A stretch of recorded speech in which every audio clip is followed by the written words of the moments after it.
Welcome to the Derry Cast, where we discuss all things movies. Let's go straight into the movie news.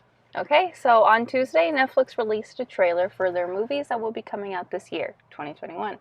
Viewers saw many new clips and first looks at films like Red Notice, starring Ryan Reynolds, Gal Gadot, and Dwayne Johnson, Adam McKay's Don't Look Up, and Lin-Manuel Miranda's, oh my god, directorial debut with Tick, Tick, Boom, starring Andrew Garfield. I put this down because I had to. The Harder They Fall, with Idris Elba, Zazie Beetz, Regina King, and my baby, Jonathan Majors, is also coming out. I just wanted to point out with this, like, Dwayne Johnson's going by Dwayne Johnson now, not Dwayne The Rock Johnson.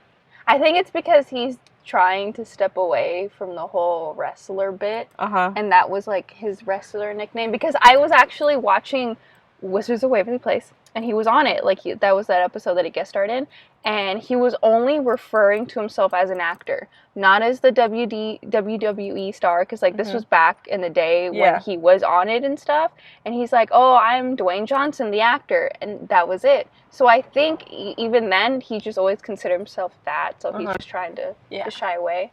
But I never noticed that until you pointed it out now. And then on Monday, Kevin Feige, who runs the Marvel Cinematic Universe, confirmed a second Deadpool sequel, making it the first appearance of Deadpool in the Marvel Cinematic Universe. Feige also announced that the film won't begin filming until 2022 at the earliest, and they just started writing the script, and it will also have an R rating. So this will be the first Marvel Cinematic film that is not a part of Sony or like another company that has an R rating. So it's a Disney R-rated film, basically. Weird. Is it like a sequel, or is it like it's Deadpool it's another 3. Okay, I was gonna say, is it like another Deadpool movie that's separate, or it's Deadpool 3? Yeah. Okay. Do you want to do this one? Yeah. Because of rising COVID cases, Hollywood is preparing to delay a whole set of blockbuster movies once again. From the latest James Bond film, No Time to Die, to Morbius, which is a Spider-Man like and Jared Leto's in it. Oh. He's like a Spider-Man version of like a vampire kind of. It's very weird. Oh, I can see that. I totally see that. It seems like Warner Brothers is the only studio not doing much about delays, seeing their HBO Max system. However, Disney, Universal, and every other studio seems to be scrambling fast. COVID's not going down anytime soon. Oh, I know. It feels like. And, I thought with COVID, definitely this year there was going to be a lot less media and less, like, film and stuff. I think it's insane how they're still filming everything. I mean, I get it. People still want their entertainment, and I mean, people want money. Yeah, that too. Yeah. That's really what it is. They just want money. And it's also weird, too, because, like, it's January 13th, and yesterday, or is it January 13th? January 14th. And yesterday, on January 13th, the 1975, which I know we're not a music podcast, but the 1975 canceled all of their rescheduled shows from 2020 to 2021. They're all canceled. Wow. Because they know that it's not gonna... Yeah. And it's kind of crazy, too, because, like, if you think about it, movie theaters, like, and stuff, which I'm so fine with streaming. Like, streaming has a lot of... Yeah, honestly, sometimes I prefer streaming just because you can watch it in the comfort of your own home. Yeah. You can pause it when you feel like you need to go to the bathroom, and you can eat whatever you want. Because, like, the food and the snacks at movie theaters are insanely priced. Yeah. I feel like, I mean, I love going to the movies all the time. I feel like unless I was one of those people who had, like, a movie pass, I don't feel like I would go because it's expensive. Yeah. I feel like I would only go for, like, special movies, like, oh, I really want to see that in theaters, or, like, it's for my birthday, or, like, this or that. But, yeah, that's just how I feel. Because, like, I don't know. I feel like people who complain too much about, like, modern stuff, like streaming, it's like... Yeah, what do you do? One, not everyone can afford to go to the movies constantly. Like, it's like $10 and up. It, like, starts at $10. Movies used to be so cheap, and now they're, like, especially, like, 3D movies and stuff, it's insane. Don't even get me started on, like, fucking IMAX movie theaters. Oh, man. So we're going to go into our movies recently watched. Would you like to go into your pick first? Yes, so I watched the movie Year One. It came out in 2009. I'm sure everyone has heard of this one. This one has, what's his name? Jack Black and Scott Pilgrim. What's his name? Michael Cera. There you go. I love him. I forgot that. But, so the Google plot summary states, after Neanderthal hunter Zed, played by Jack Black, is exiled for eating forbidden fruit, he and his sardonic buddy, O, played by Michael Cera, leave their village and begin an epic journey through history. The pals encounter biblical characters such as Cain, David Cross, and Abraham, played by Hank Azaria, and others, and wind up in Sodom. Along the way, Zed debunks commonly held beliefs and replaces them with his own delusional grandeur.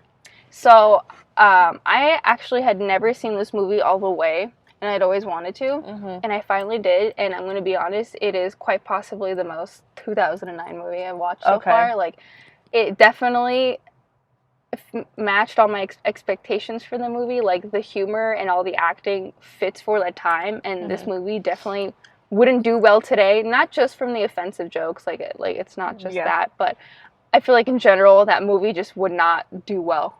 Like, they don't really make movies like that, at least like comedy movies anymore. I don't think it would do well, but I thought it was funny, and I was looking at the ratings, and I was looking at it online. It has really low ratings, and I was surprised even for that time, because like I said, like, this movie did well in 2009. I remember watching clips and like my dad watching the movie, and he really liked it, and people really thought it was funny. But it had a 14% on Rotten Tomatoes, like, it had really bad ratings. I was like, oh, I guess people didn't really like it. And one other thing, there was a lot of cameos.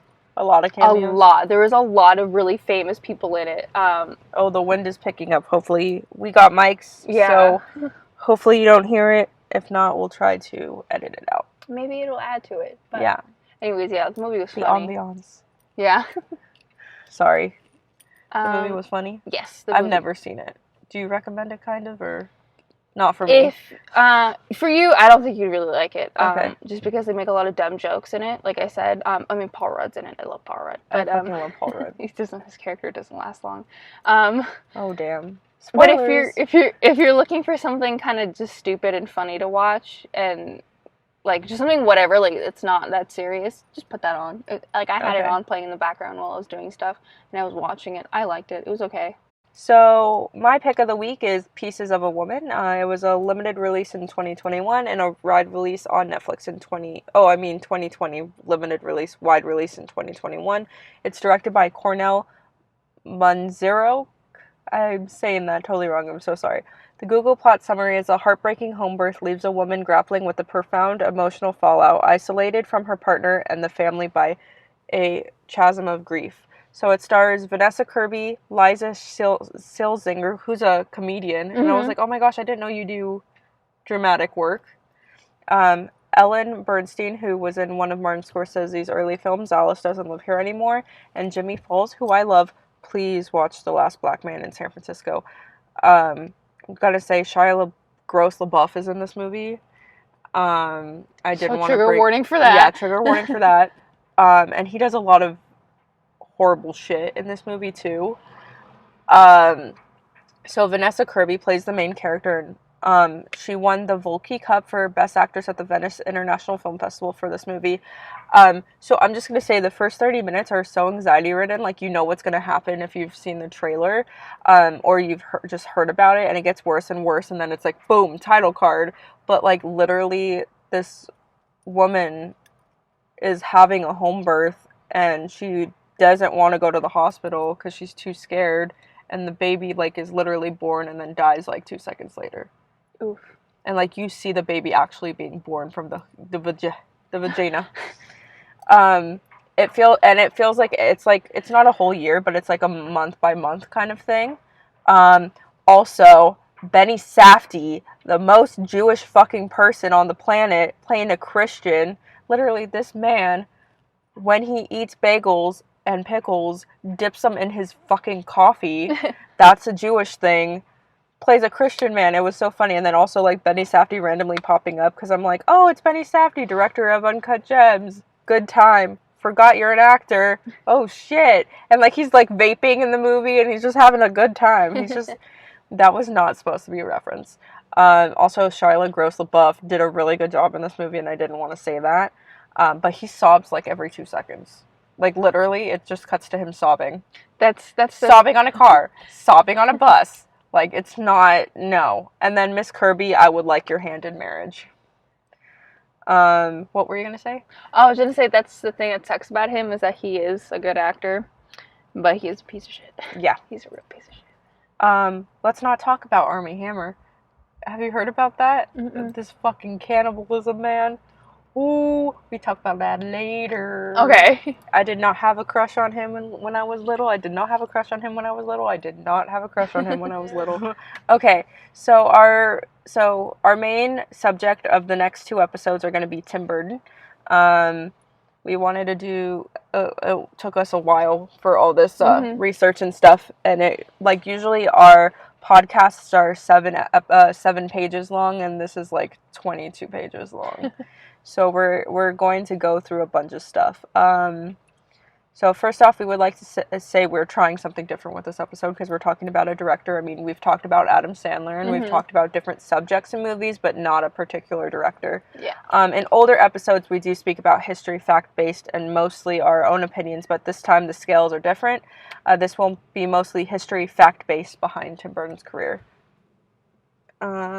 We picked Tim Burton as our first director to do this with because we have a mutual love for his films. We want to live in the world of his films, too. Tim Burton and his films are well known for a particular style, Danny Elfman's score, among a bunch of other stuff. Many of our friends know we love Tim Burton. Emily's Sweet 16 was actually Tim Burton themed. So we wanted to pick movies that you wouldn't expect from us. Like, we won't be talking about Beetlejuice. We won't be talking about Charlie and the Chocolate Factory or his Batman series. Yeah, we didn't want to do, like, the obvious. Yeah, because we're very obvious people in some of our episodes of the podcast. Like, we're talking about High School Musical, like, 24/7. Before deep diving into a couple of his films, we want to explain how the episodes will go further. We picked one movie from each of the following categories that we feel speak to his essence as a director. The beginning of his career, short films and feature films, his collaboration with Disney and Johnny Depp, his adaptation work, and his animation work. We'll go into categories and tell you fun facts and other movies that have to deal with the subject matter. And then, of course, let's get into it. Yep. So we're gonna go into category 1, which is the beginning of his career. We're gonna just have a little background, and then we'll talk about his short film career. He made 8mm film camera movies in his backyard. One of the films, The Island of Dr. Agor, was made at the age of 13. He studied character animation at California Institute of the Arts, which is right across the street from College of the Canyons, and it's hella expensive. This landed him an apprenticeship at Disney. Disney Studios was right in his backyard in Burbank, California. The short films he made were different in storylines, but kept the Burton style in animation and live action. So, short films. Burton made 12 short films, all but one animation, before making a feature-length film. They were on a tight budget, or a budget of nothing. Frankenweenie was a short live-action film with Shelley Duvall before Disney, and he had collaborated on a film feature-length that was released in 2012. I love that one. Me too. I love both of them. Both of them were so good, and like they complement each other so well. One of his most popular and well-known shorts is Vincent. Vincent was released in 1982. It's a short animated. The Google plot summary says Vincent dreams of being like actor Vincent Price and loses himself in macrame daydreams. Macabre. I know it's spelled so weird, but it's macabre. Oh god. So let's go into our talking points. So it's in the style of German Expressionism, something Burton will use more in his animated and live action work. It took them $6,000 and 2 months to make this short film. Tim Burton wrote the story, and some Disney animators gave him the money knowing Disney wouldn't distribute and produce. Vincent looks very, very similar to Tim Burton himself. How can a 7-year-old know about Vincent Price? Yeah. It's kind of weird. It's very weird to me. And also this one is claymation compared to figures like his other films. Yeah. Which you pointed out when we were watching it. Because a lot of his other stuff are like figures and like almost like dolls, like their faces are interchangeable and stuff. I've seen the behind the scenes and stuff. But this one looked like it was all just with like claymation. Okay. All of it. Yeah. It looked different. The first feature-length movie we were speaking about is Mars Attacks, which I haven't seen it. Did you see it before? Before this? No. Okay, so this was new to both of us. It was released in 1996. The cast features Jack Nicholson, Glenn Close, Annette Bening, and Pierce Brosnan, among many others. Yeah. It's a sci-fi comedy. The Google plot summary states, a fleet of Martian spacecraft surrounds the world's major cities, and all of humanity waits to see if the extraterrestrial visitors have, as they claim, come in peace. U.S. President James Dale, played by Jack Nicholson, receives assurance from science professor Donald Kelser, Pierce Brosnan, that the Martians' mission is a friendly one. But when a peaceful exchange ends in the total annihilation of the U.S. Congress, sorry, I'm so sorry. Just the Congress part. That's okay. From like the last couple weeks. Yeah, it just hit me. Military men call for a full-scale nuclear retaliation. Would you like to go into the audience reactions? Yeah, so buzz and audience reactions. Jesus Christ, I can never read. We both can't read. Warner Brothers spent $20 million on the movie's marketing campaign, together with $80 million spent during production, and the final combined budget came to $100 million. That's a lot of money. That's a lot of smackaroonies. Mars Attacks eventually made $33.77 million in U.S. totals and $63.6 million elsewhere, coming to a worldwide total of $101.37 million. So they really only made $1.37 million. Yeah, because everything else which is kind of shitty. Yeah. Which honestly, I mean, I'm not surprised because this is a lesser known Tim Burton film. Like, I've heard of this movie, I've seen stuff of it. I just didn't know it was a Tim Burton film for like when I first heard of it, and then for a long time I thought it was like more of like a serious film of his. So I never watched it. Like, I didn't know it was like if I knew what it was, I would have watched it sooner. But anyways. On Rotten Tomatoes, it has a 54%, or 54% of the reviewers enjoyed the film, with an average score of 5.97 out of 10, which it's not that good. Yeah, let's say that sounds kind of low. Mars Attacks was on the shortlist for the Academy Award for Best Visual Effects nomination, which, for its time, the visual effects are really good. I was so surprised. Oh, Fry's Electronic Story even has a story that is inspired by the movie. Didn't know that. I thought it's kind of like inspired by that movie and a couple others, but mostly that movie. Oh, I thought I know exactly which one. It's the one in Burbank, right? Yeah. Which is kind of funny because Burbank is where Tim Burton is from. Yeah. Last little fact: Jack Nicholson put the cast together. Yeah, he had like his girlfriend at the time, and everyone wanted to be in the movie because of him. Like, no one knew who Tim Burton was; they just knew Jack Nicholson. Yeah. So when watching the introduction scroll, there were so many names. This cast is so extraordinary. Like Pam Grier, Pierce Brosnan, Sarah Jessica Parker, Michael J. Fox, and of course Danny DeVito. Natalie Portman before she played Padme in the Star Wars prequels like 3 or 4 years before. And it's like, oh my god, honey, you're still a young child. But at the same time, in like 3 years, you're going to be pining over someone who's like 5. I know. The design factor... It definitely feels like a Tim Burton movie set in the 1990s. Like, this film is not gothic at all compared to other Tim Burton films. Yeah, that's why, like I said, when I had first heard of it when I was a kid and I'd see, like, the little aliens and stuff, I didn't know it was Tim Burton. I thought it was just an alien movie. Yeah, it feels very homemade. We understand having it set in, like, the White House, but why pick, like, a desert setting like Las Vegas, even if it is, like, it feels like Las Vegas? We thought about that in the beginning, and then we realized, like, oh... deserts, aliens. Why do aliens come in deserts? That's just like a weird stereotype. I think it might just because aliens. It's big open land and they can land and like people aren't going to hear it. It's not going to make a big... Because can you imagine a spaceship trying to land in like the woods? Like, that's a lot. It's going to make a lot of noise. There's going to be tons of animals. They're going to knock down trees. Probably start a fire. Yeah. yes, I guess that makes sense. And probably because Area 51's out in the desert. Yeah. So when I think of desert, or like when I'm going to Vegas, I think of Aliens because of that little UFO place, the jerky. Yeah.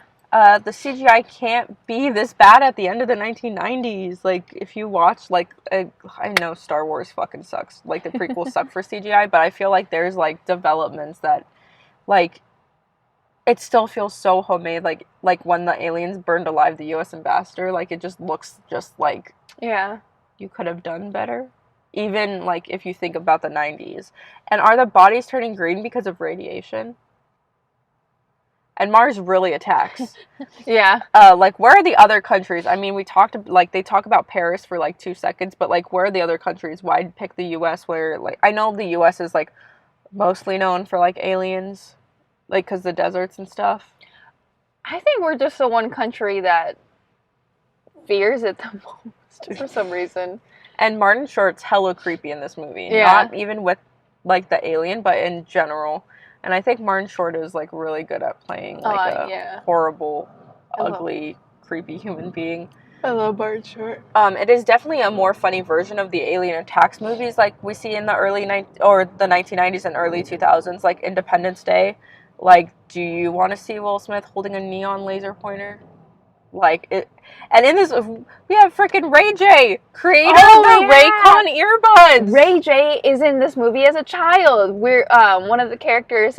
He works in some like Vegas casino thing, whatever, as like an actor. He's like in costume, whatever. He has kids. One of them is Ray J. I was like, that guy looks so familiar, and I wanted to say it, but then I didn't want to like sound like an asshole, just like assuming like, oh, that, like, you know. Yeah. But it was, and I looked it up. It really was Ray J. I didn't know he did acting and all before his whole music career. Yeah.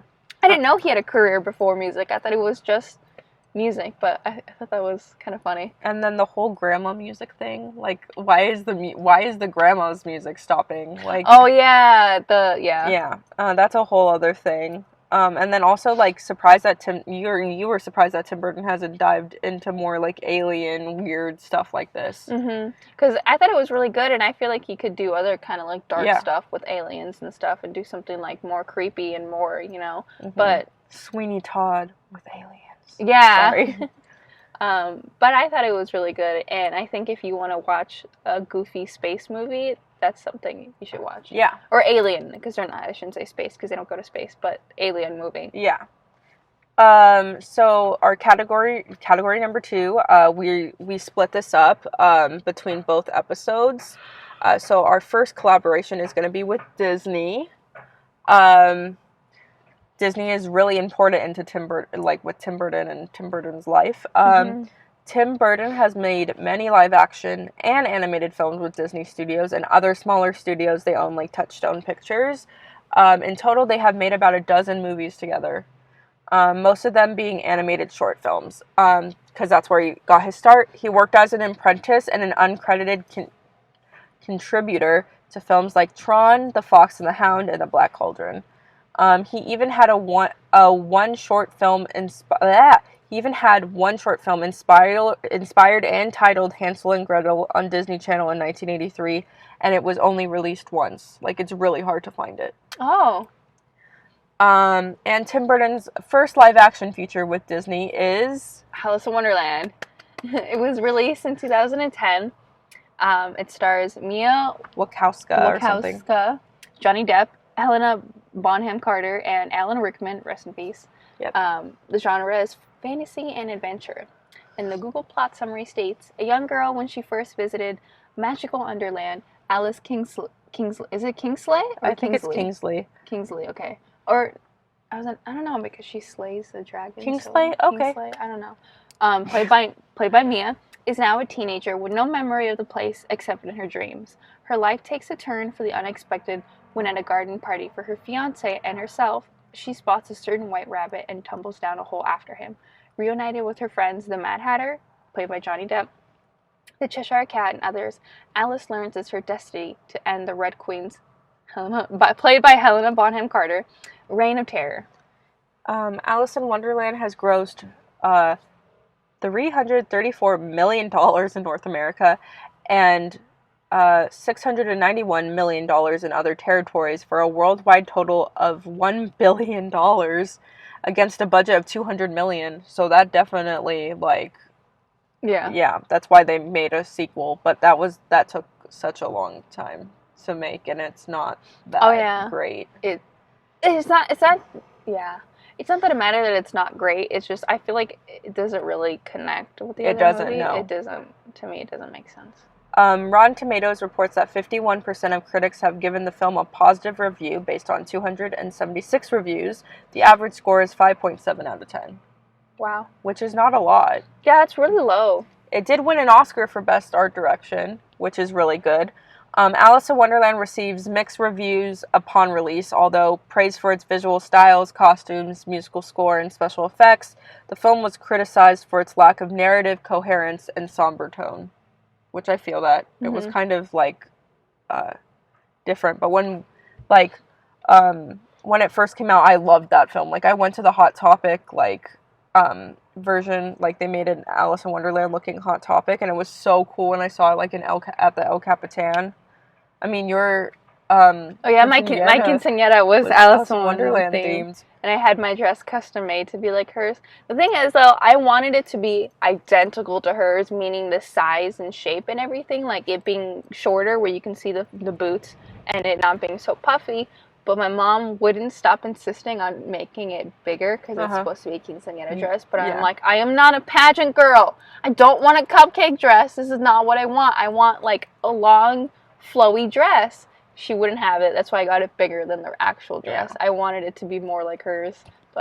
And then like we're trying to find some kind of black embroidery trim for the bottom of it because I don't know if, I had to look at details of the dress. But they're little animals. Oh, wow. They're little tiny woodland creatures. And the woman who was doing my dress was having such a hard time finding something like that. And I just told her, I'm like, just get like little flowers or something, like something that kind of just does that. And I'm like, not that big of a deal. She kept pulling things out like stars and stuff like that. And I'm like, this is cute, but you're wasting your time. I'm like, I just want like a little like vine or something. I'm like, ma'am, you're looking in all the wrong spots. But I honestly, I don't even remember what's at the bottom of my dress now, like what we ended up with. I think I just ended up like giving up, just like put that on there, it's fine. Oh gosh. Like I probably could have found it. Nowadays, if I look for it, I could probably find it. But back then, that was high school. I didn't know shit about fabric and stuff. But anyways, and then I also have the Alice, I think it's the Alice Through the Looking Glass palette. Okay. The eyeshadow palette from Urban Decay. I don't remember if it's Alice in Wonderland or if I think it's from Through the Looking Glass. Yeah. I got it in high school. Yeah. And that's when the movie came out. It is so cool. I've used it quite a bit, but I mostly keep it because when you, it slides out. It has, like, a drawer for, like, the brush, and you can open up, like, a little flap, and, like, these 3D butterflies come out. Oh, my God. It's, like, so the prettiest. Yeah, I'm never going to get rid of it. I would never, ever, ever. It is so cool. I even still have the box for it. So we just want to say fuck all the men that are in this movie. Oh, I know. The men in the beginning just show themselves to be pure fuck shit. Hamish, fuck Howell. Also, was Knave of Hearts even in the book? He was kind of like we didn't think he was in the book. I think he was like a whole brand new character. Yeah. And by that, why are we adding heterosexual romances for unnecessary reasons? Yeah, like they didn't have to add that Alice was getting married. They could have done something else that made her want to run away. There's so many things, especially in that era. Let her find her, like, father. Let her, something. Let her find herself, like.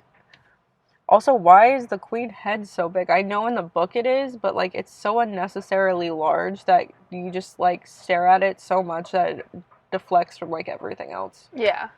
But I do like how her people gave themselves fake bigger body parts to kind of, like, blend in with her. Yeah. I don't know if they were doing it to make her feel better about themselves, about her, like, make her feel better, or they want to be like her. You know what I mean? I think they were trying to make her feel better about herself, because she could, if they do something wrong, like, off with their heads. Yeah.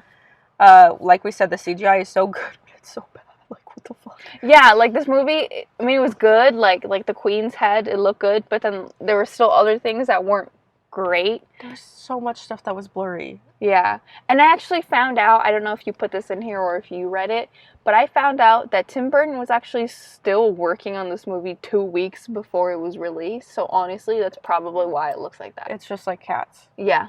Yeah, pretty much. Except this was a lot better than Cats. Yeah. You said that you didn't like the Cheshire Cat being like blue and gray and black. Like, where's the color? I don't like how they changed the cat's colors completely. I don't know why. There is nothing, like, had he had made the rest of the film's colors be different, everything else be darker, because Alice's dress was lighter. Yeah. It was a lighter shade of blue. Because I get it, like, he was trying to make it his style, but I don't like that the cat was blue and gray. I'm like, it could have kept it pink and purple, or it could have made it, like, gray and pink, or gray and purple, but yeah, I don't know. I didn't like it. But I agree with you on this fact that you put, you're happy that Tim Burton did a live action Alice in Wonderland, and you feel like only Tim Burton could really do this. Yeah, I feel like no one else can do a live action. Like, at least they could. It would not be any better than his. Like, there's no way. No one can do it. I think he has the best style and the best direction for it. Yeah. Another couple of fun facts. Anne Hathaway was offered the role of Alice. Mm-hmm. So we would have seen an older Alice. That would have been kind of cool. I mean, we could have done that with the other one, like Alice Through the Looking Glass. Yeah. It is Tim Burton's most successful film to date. It has earned a gross total of $1 billion and was the second best grossing film of 2010, coming behind Toy Story 3. Which really surprised me, because I would have thought Nightmare Before Christmas did better, because that movie... oh my god, that movie is still everywhere. Fucking everywhere. Everyone still loves Nightmare Before Christmas. Like, this new generation of emos love it too. Like, it's never going away. Yeah. And all of the voice actors that were, like, main characters did all their lines in one day. Mm-hmm. The battle scene at the end resembles a chess scene from afar to pay tribute to the chess game that Alice is playing all throughout the original text of Through the Looking Glass, which I think is really cool. Mm-hmm. So we're just gonna... so this was our first part of our Tim Burton, like, series. Would you say series? Like, director series, kind of? Yeah. So... You know, we always end with a bunch of questions. What is your favorite Tim Burton film? What do you want to see from him next? Do you like that his films that he produces by himself, or films he makes with Disney? Which director would you like to see us deep dive into their career next? Let us know your answers to the questions below on this YouTube page or on our Instagram page, the Derry Cast. Thank you so much for listening. And in case I don't see you, good afternoon, good evening, and good night. Thank you.